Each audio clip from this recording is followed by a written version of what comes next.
ఆలుబిడ్డలనుచు అతిమోహముననున్న ధనము మీద వాంఛ తగిలియున్న నట్టి నరులకెల్ల నవనిముక్తియలేదు విశ్వదాభిరామ వినురవేమ.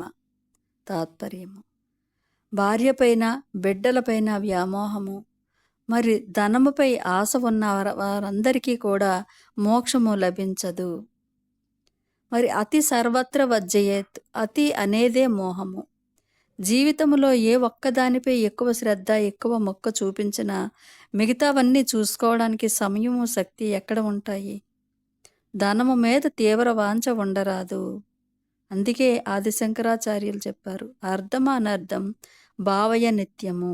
అలాగే మూఢ జహీహి ధనాగమ తృష్ణం కురు సద్బుద్ధిం మనసి విత్కృష్టం అని కూడా ఆదిశంకరాచార్యులు చెప్పారు.